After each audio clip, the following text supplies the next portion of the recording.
Olá pessoal, tudo bem? Hoje o nosso bate-papo, né, que faz parte de um projeto que a gente tem conversado com alguns amigos, alguns estudantes, que é abrir esse espaço para a gente debater, né? Às vezes surge uma questão aqui e às vezes pinta uma questão para a gente também, da nossa parte, para que possamos dialogar, na verdade, que esse que é o exercício. O projeto ainda não tem nome em si, mas a gente está fazendo aí com esse intuito, na verdade, de criar um diálogo e uma conversa instrutiva, reflexiva também. Eu gosto de começar sempre as ideias, né, apesar de ser bastante crítico da ideia cartesiana, no sentido da educação de aspecto cartesiano, né, que é esse quadradinho de Renato Cartesio, ou René Descartes, né, faz esse escalonamento, né? Vamos pegar do mais simples para o mais complexo e tal, né? Mas seria uma outra aula. Hoje nós não vamos dar aula, gostaria de começar debatendo, apresentando a ideia da nossa dimensão do ser humano e os seus valores, ou melhor, os valores e o ser humano. Em toda escolha, ela requer uma eleição de valor. Uma eleição significa, olha, eu observei que ali tem uma grande quantidade de aspectos, de situações que me faz optar por aquilo, né? Isso é algo mais primitivo do que são valores. Diante disso, a gente poderia perguntar o seguinte, né? E eu sou formado em filosofia, então trabalho com a ferramenta da filosofia para isso. E a primeira base vamos começar. Qual é a preocupação da filosofia sobre o ser humano?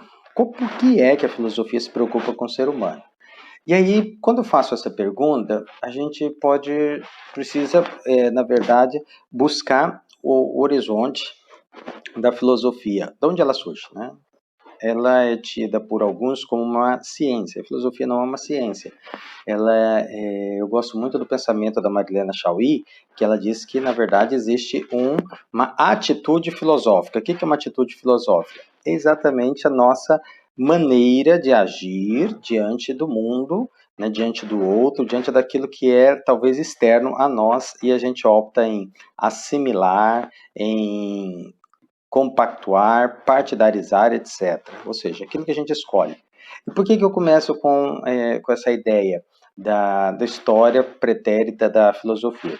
A palavra filosofia, muitos gostam de traduzi-la do grego, ela dá uma ideia de amor ao saber, amigo do saber, né, aquele que busca.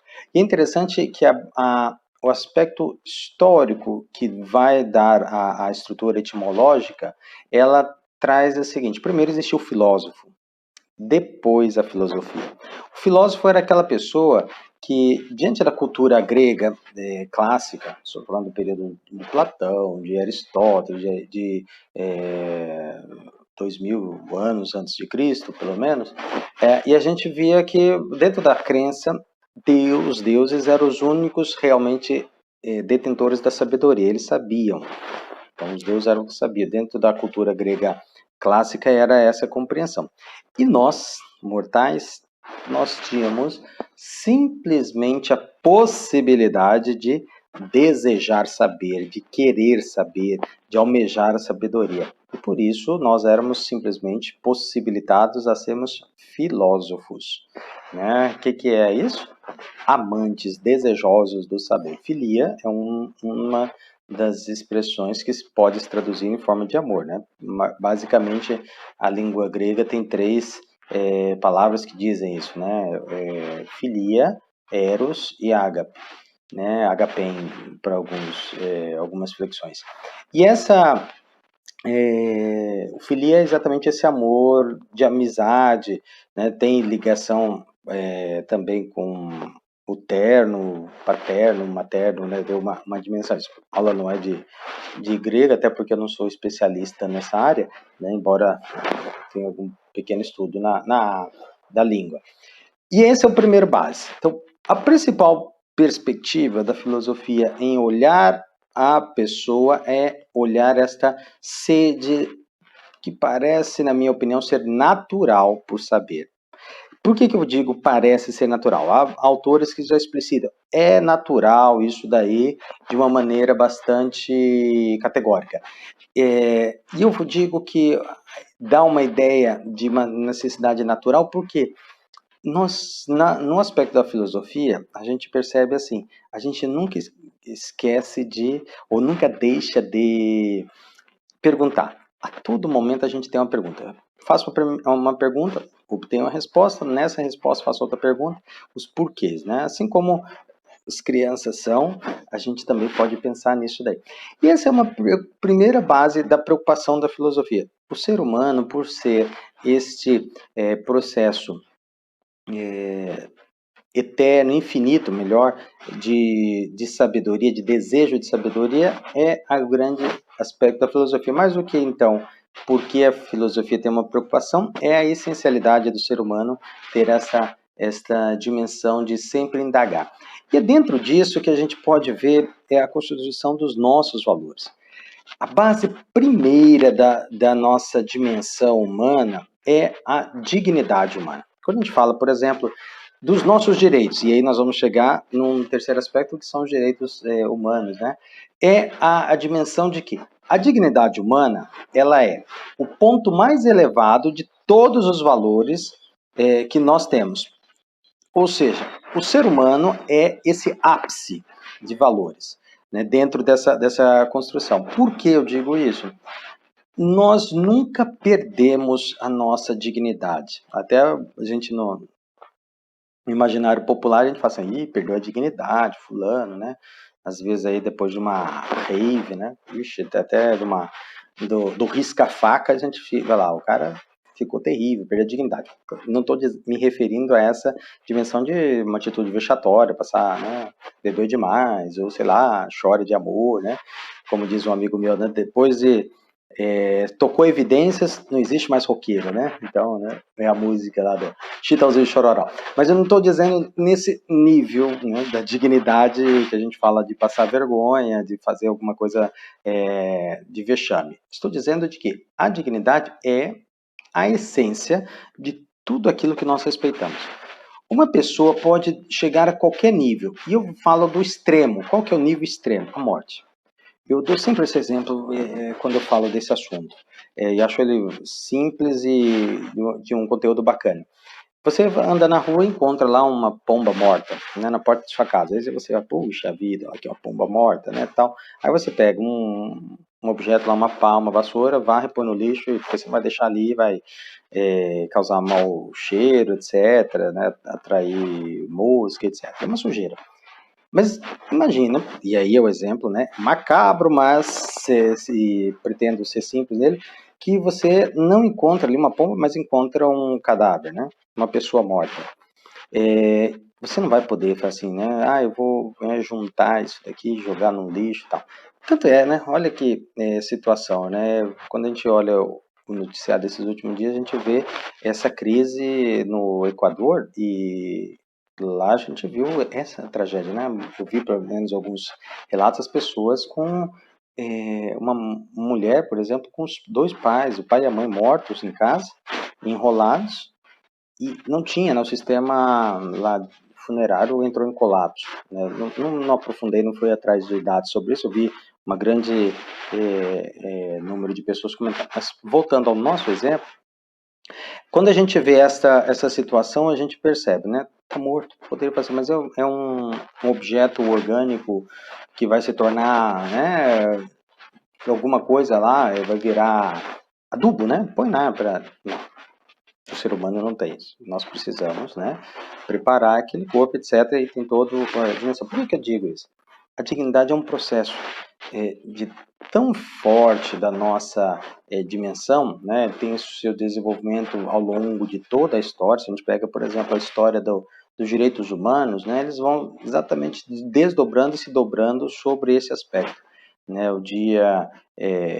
quando a gente olha Alexandre o Grande, quando a gente olha, passa a história, vê Napoleão, né, e todos os ápices que a gente pode relembrar, não é talvez o assunto de hoje, né, desse desenvolvimento, a gente vai falar sobre isso no próximo vídeo, dos direitos humanos. Mais do que tudo, O que dá hoje, né, a nossa dimensão é a dignidade.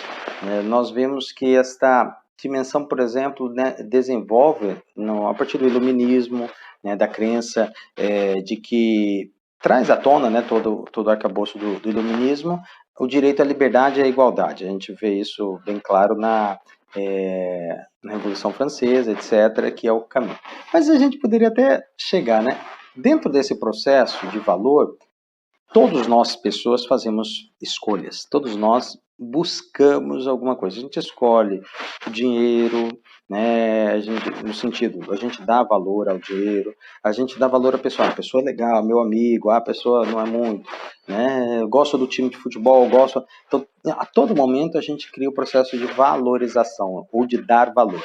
Ou seja, o valor é essa escolha que nós podemos também desenvolver dentro da nossa vida, dentro das nossas relações. E aí que está a grande dimensão. Quando a gente vê esse processo de valor, né, os seres humanos, a gente vê que, por exemplo, à luz dessa crença, dessa percepção das necessidades de garantirmos aquilo que é básico, surgem as dimensões, por exemplo, que a gente pode dar um salto de tempo e chegar na Declaração Universal dos Direitos Humanos. Qual que é a base da Declaração Universal dos Direitos Humanos?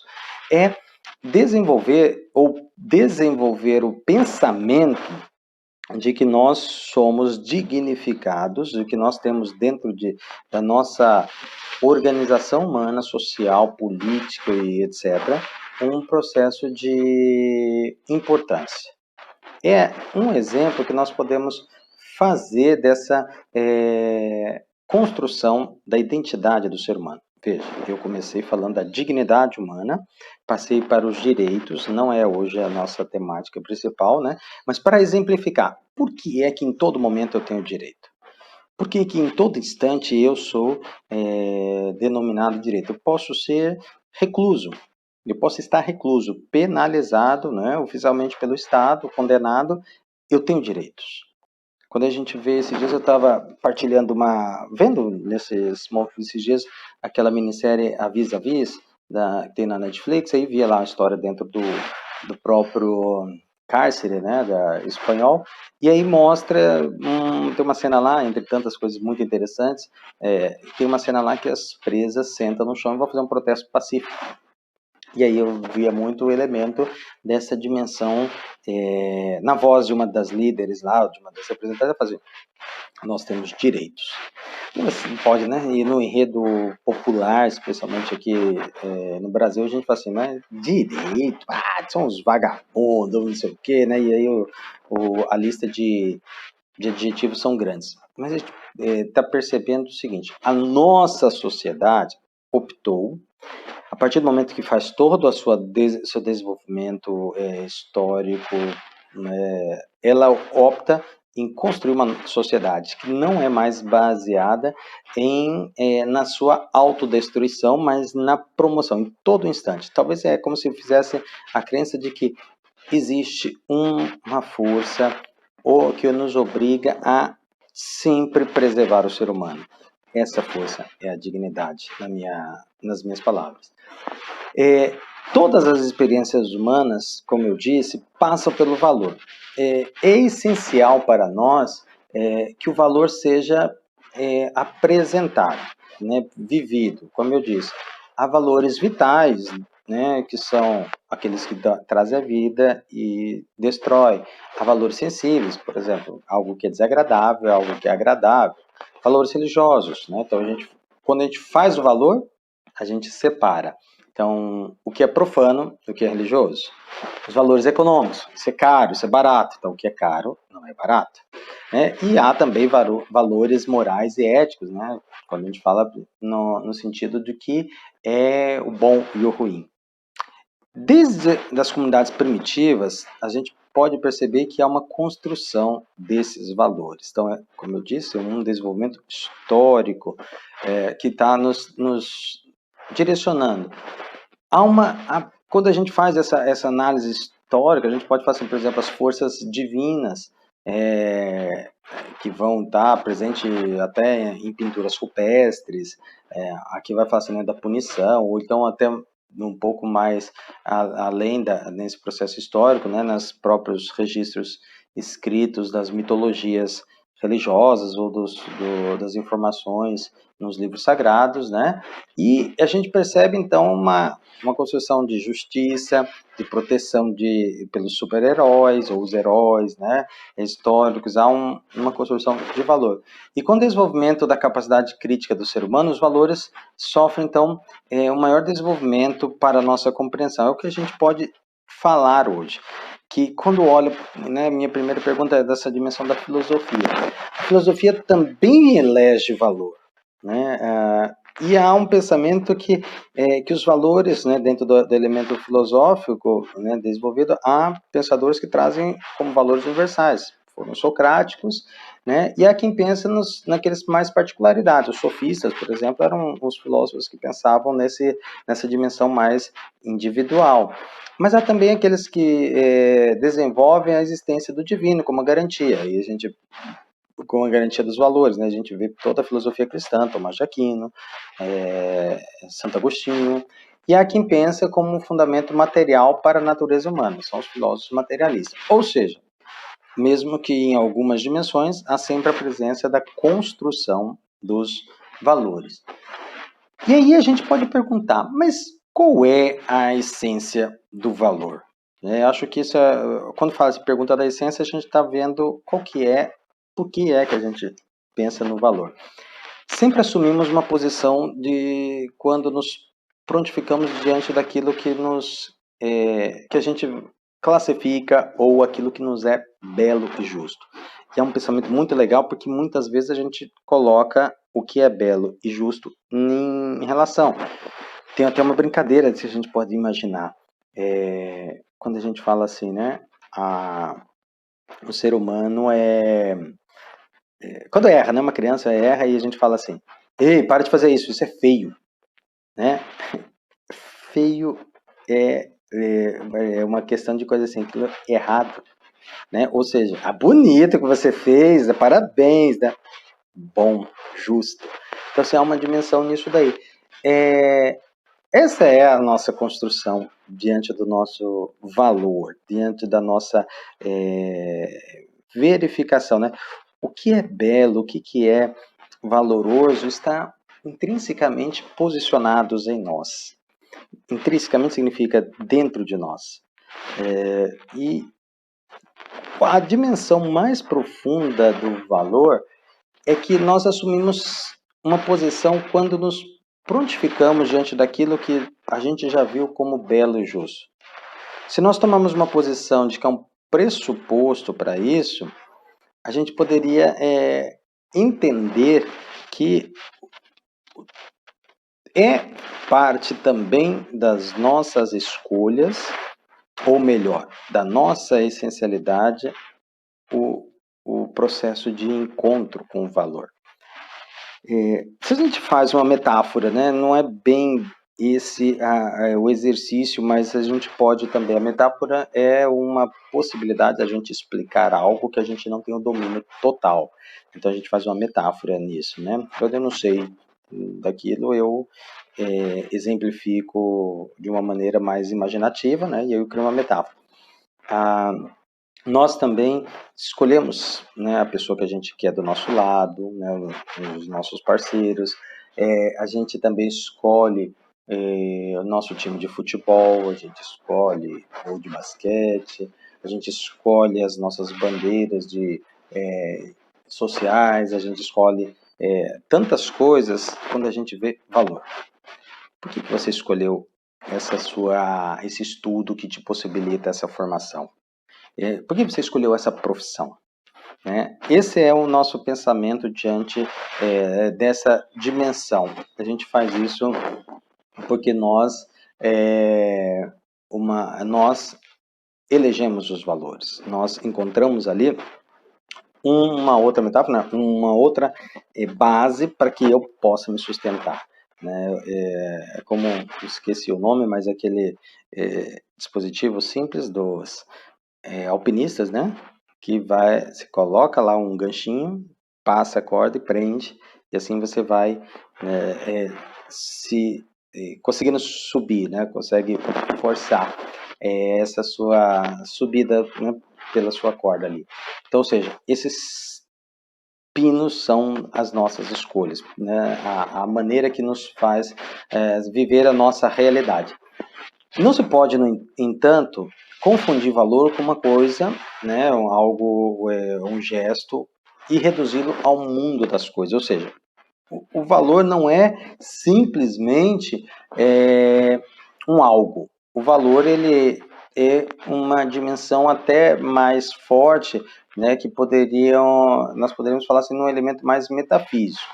Outra coisa que nós também devemos lembrar, né? Não se pode considerar o valor como um resultado de uma criação de consciência, ou seja, ele não é também algo totalmente meu, e eu que penso isso subjetivamente, vai ser, não. Ele é agregado de uma outra realidade. Ao mesmo tempo, ele não é físico, e ao mesmo tempo ele não é totalmente metafísico. As coisas, as situações que estão ao seu redor, elas nos dão as propriedades. Você não escolheu todas as suas coisas tão e somente pela sua vontade. Eu quero escolher e pronto, escolhi.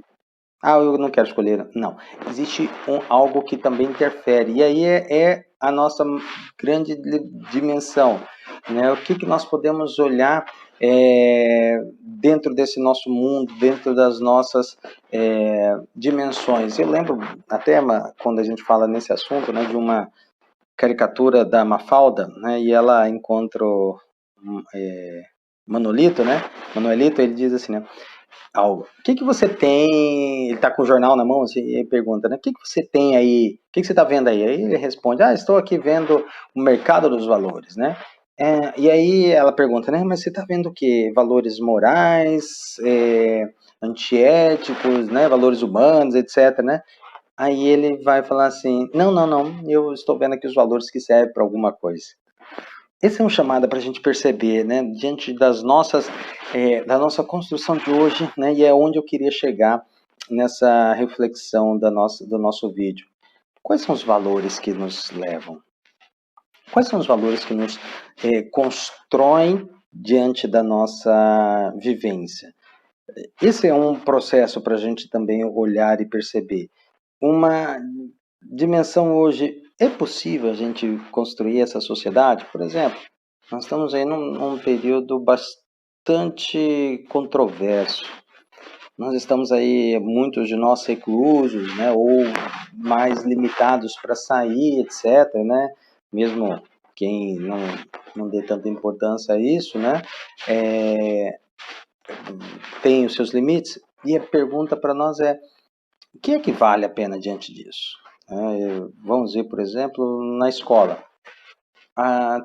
Vamos lá, vamos reprovar, não vamos reprovar, vamos passar, perder ano. Pais preocupados, professores, diretores, coordenadores, outros na discussão. E aí, vamos salvar a economia, vamos salvar as pessoas? A pergunta para nós é, qual é o valor que nos faz? Será que a gente pode pensar tão cruamente como o Manuelito? Fala assim, não, os valores que nos dão importância, ou que são importantes são os valores do mercado? Ou os valores são também a pessoa? Essa é uma reflexão que eu acho que eu gostaria de propor a vocês. O que vocês acham disso? Qual é o seu valor sobre isso? Tá bom? Um forte abraço, eu espero a sua resposta aí também.